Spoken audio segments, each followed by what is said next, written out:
Hello friends, मैं मनोज और आज हम क्लास 10 के जेक बोर्ड द्वारा जारी साइंस मॉडल प्रश्न पत्र सेट 1 को हल करेंगे, जिसमें हम विज्ञान के 40 अति महत्वपूर्ण वैकल्पिक प्रश्नों को हल करेंगे। तो चलिए शुरू करते हैं।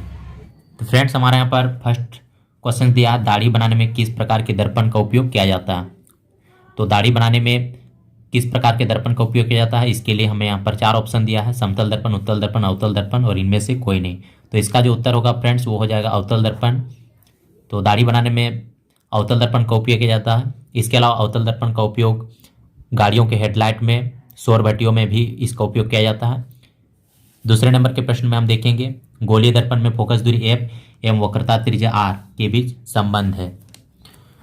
तो जो फोकस दूरी एफ, ये वक्रता त्रिज्या आर की आधी होती है। तो हमारा जो उत्तर हो जाएगा यहाँ पर ऑप्शन बी हमारा सही होगा, यानी एफ बराबर r/2 होगा। थर्ड नंबर के प्रश्न में हम देखें तो प्रकाश के अपवर्तन की क्रिया में कौन सी भौतिक राशि अपवर्तित रहती है।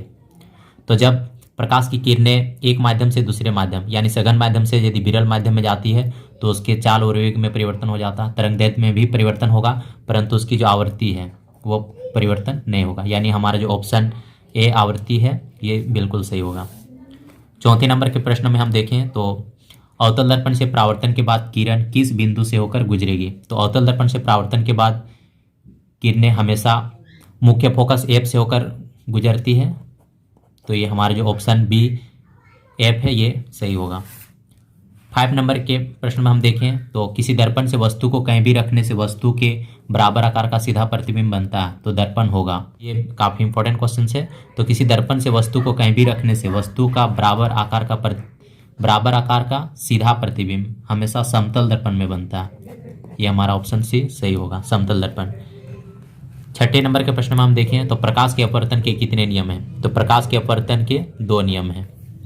इसके जो 2 नियम हैं उन्हें भी एग्जाम्स में बार बार पूछा जाता है। 7वें नंबर के क्वेश्चन में देखें तो किसी गोलीय दर्पण की वक्रता त्रिज्या 50 सेंटीमीटर है तो उसकी फोकस दूरी होगी। तो इसे हम हल करके इसे यहाँ पर निकाल सकते हैं।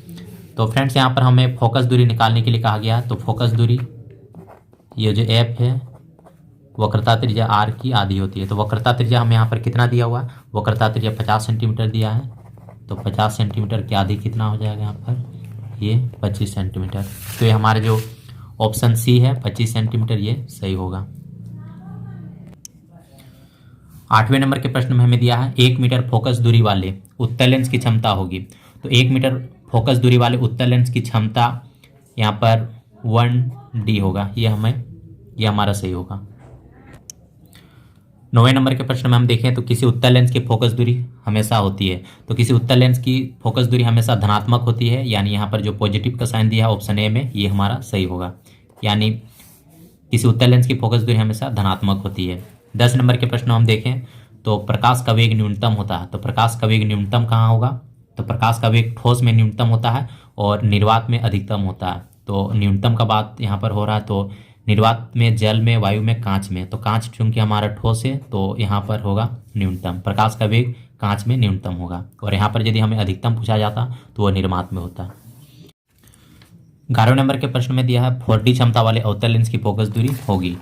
तो फोकस दूरी का जो फॉर्मूला होता है एफ बराबर 1/p, इससे हम निकाल सकते हैं। यहाँ पर 1p की जगह हम क्षमता, p का मतलब पावर यानी क्षमता हमें दिया है 4D। तो यहाँ पर हम इसे यदि हम डिवाइड करते हैं तो इसका आता है 0.25, और चूंकि ये डायप्टर में दिया हुआ था तो डायप्टर का जो यहाँ पर हमारा 0.25 आया है ये हमारा मीटर में है। तो इसे हम यदि सेंटीमीटर में करेंगे तो इसे हमें 100 से और इंटू करना पड़ेगा। तो ये हमें हो जाएगा यहाँ पर 25 सेंटीमीटर यानी 25 सेंटीमीटर। तो हमारा जो 4D क्षमता वाले अवतल लेंस की फोकस दूरी होगी तो ये हमारा हो जाएगा 25 सेंटीमीटर, यानी ऑप्शन बी। इसके बाद हम आएंगे यहाँ पर 12 नंबर के प्रश्न में। 12वें नंबर के प्रश्न में दिया किसी उत्तल लेंस का फोकसांतर 50 सेंटीमीटर है तो उसकी क्षमता होगी, यानी हमें यहाँ पर पी निकालने के लिए कहा गया। तो पी का फ्रेंड्स जो फॉर्मूला होता है वो होता है पी बराबर 1/f, यानी 1/f। एफ की जगह हम यहाँ पर कितना लेंगे 50 सेंटीमीटर। तो चूंकि हमें यहाँ पर क्षमता निकालने के लिए कहा गया, जो पी निकलेगा ये हमेशा मीटर में निकलना चाहिए। तो इसे हम चलिए 50 सेंटीमीटर को यदि हम मीटर में करेंगे तो ये हो जाएगा 0.50 मीटर। यहाँ से यदि हम पॉइंट हटाएंगे तो ये हो जाएगा 100, इसे हम काट लेते हैं, 50 दूनी 100 यानी 2 डायप्टर। तो चूंकि उत्तल लेंस का जो फोकस दूरी होगा, जो क्षमता निकलेगी वो प्लस में निकलेगा, तो यहाँ पर जो ऑप्शन डी में दिया है 2D ये हमारा सही होगा। 13 नंबर के प्रश्न में हम देखेंगे तो 13 नंबर के प्रश्न में दिया है प्रकाश का वेग सर्वाधिक होगा। तो प्रकाश का वेग सर्वाधिक होगा कांच में, पानी में, हवा में, निर्वात में। तो सर्वाधिक निर्वात में होता है, यानी सबसे ज़्यादा निर्वात में होगा। 14 नंबर के प्रश्न में दिया है दिए गए प्रक्रम में कौन ऊष्माक्षेपी है। तो ऊष्माक्षेपी यानी वैसी रासायनिक अभिक्रिया जिसमें उत्पाद के साथ साथ ऊष्मा भी निकलती है, उसे हम ऊष्माक्षेपी अभिक्रिया कहते हैं। तो यहाँ पर शोषण हो जाएगा ऊष्माक्षेपी अभिक्रिया। यहाँ पर हमें एक क्वेश्चन भी आता है एग्जाम्स में कि शोषण को ऊष्माक्षेपी अभिक्रिया क्यों कहा जाता है, जो एग्जाम्स के लिए काफ़ी इंपॉर्टेंट क्वेश्चन होता है। 15 नंबर के प्रश्न में हम देखें तो चिप्स की पैकेट या चिप्स की थैली को विकृत गंधिता से बचने के लिए कौन सी गैस डाली जाती है। तो चिप्स की थैली को विकृत गंधिता से बचने के लिए नाइट्रोजन गैस डाली जाती है। 16 नंबर के प्रश्न में दिया है जंग लगना किस प्रकार की अभिक्रिया है। तो फ्रेंड्स जंग लगने की जो अभिक्रिया होती है वो होती है Fe+O2 और ये रासायनिक अभिक्रिया के बाद बनाता है Fe2O3। जब दो तत्व मिलके एक यानी दो पदार्थ मिलके एक पदार्थ या फिर एक यौगिक बनाता है तो उसे हम संयोजन अभिक्रिया कहते हैं। तो जंग लगना किस प्रकार की अभिक्रिया होगी, तो ये हो जाएगा हमारा संयोजन अभिक्रिया। इसके बाद हम 17 नंबर के प्रश्न में देखें तो दिए गए अभिक्रिया में किस पदार्थ का उपचयन हो रहा है। उपचयन अभिक्रिया का मतलब होगा जिसमें ऑक्सीजन का योग होता है। तो यहाँ पर ऑक्सीजन का योग किस में हो रहा है, सी के साथ यानी कार्बन के साथ। तो हमारा जो ऑप्शन बी है सी ये बिल्कुल सही होगा। 18 नंबर के प्रश्न में दिया है दिए गए कौन सा रासायनिक समीकरण संतुलित है या कौन सा समीकरण संतुलित है।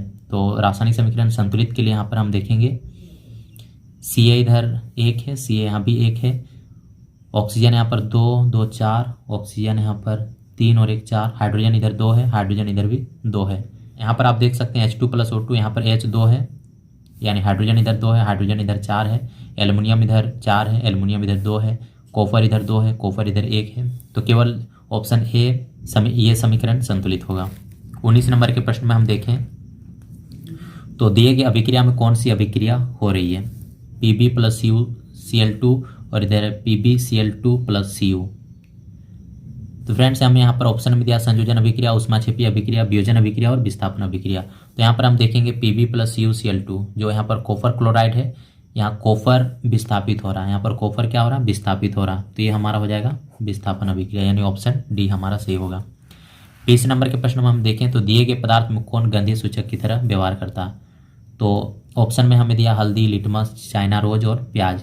तो कटी हुई जो प्याज है वो गंधीय सूचक का काम करता है। तो हमें हमारा जो ऑप्शन डी है ये सही होगा।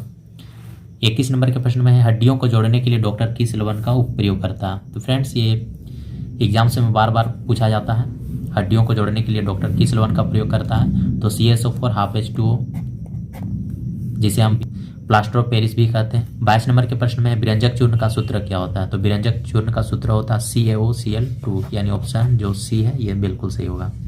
23 नंबर के प्रश्न में दिया है इस चित्र में कौन सी अभिक्रिया हो रही है। तो फ्रेंड्स इस चित्र में कौन सी अभिक्रिया हो रही है, यहाँ पर ऑप्शन में दिया संयोजन अभिक्रिया, वियोजन अभिक्रिया, द्विविस्थापन अभिक्रिया और विस्थापन अभिक्रिया। तो इस चित्र में विस्थापन अभिक्रिया हो रही है, चित्र में विस्थापन अभिक्रिया को दिखाया गया।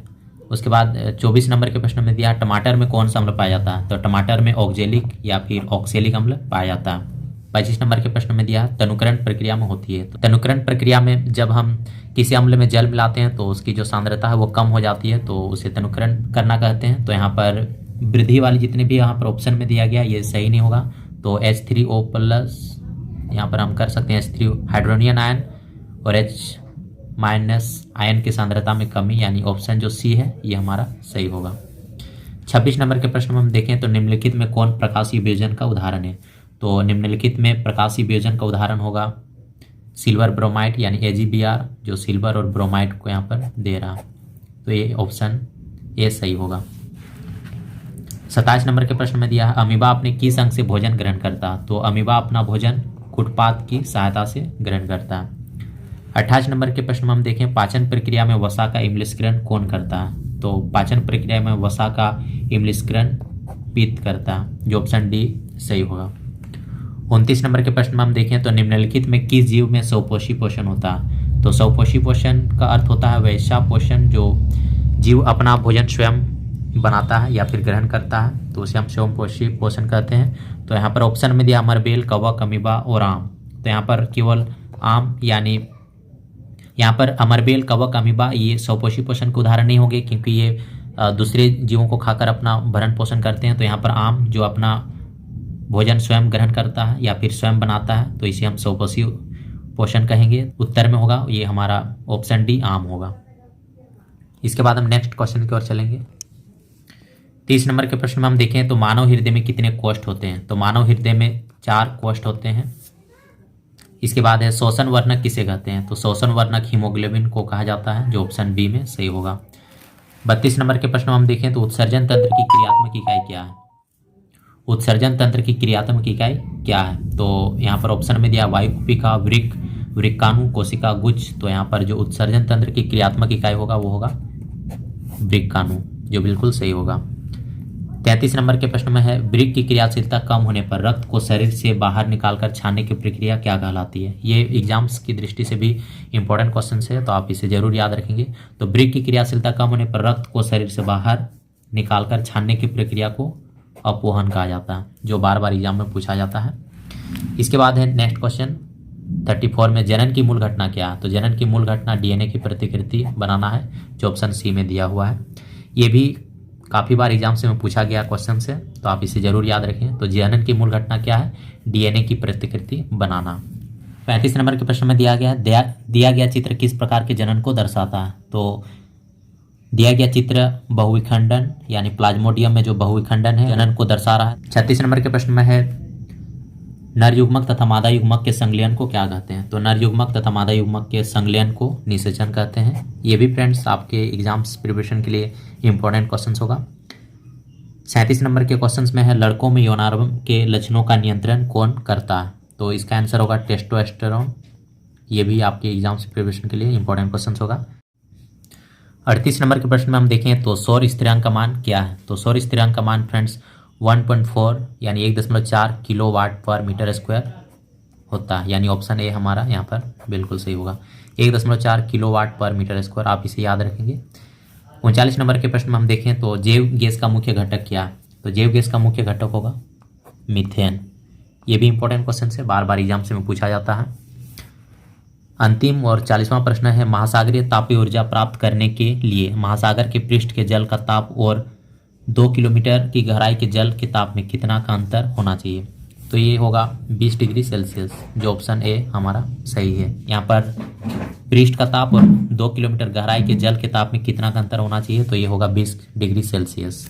तो आई होप कि फ्रेंड्स साइंस के टॉपिक आपको पसंद आया होगा। पसंद आया तो एक लाइक कीजिए, वीडियो को ज़्यादा से ज़्यादा शेयर कीजिए और ऐसे नॉलेजेबल कंटेंट के लिए हमारे एजुकेशनल चैनल बोर्ड स्टूडेंट्स को सब्सक्राइब कर लीजिए। वीडियो को एंड तक देखने के लिए थैंक्स। मिलते हैं ऐसे इंटरेस्टिंग टॉपिक के साथ, तब तक के लिए टेक केयर, बाय।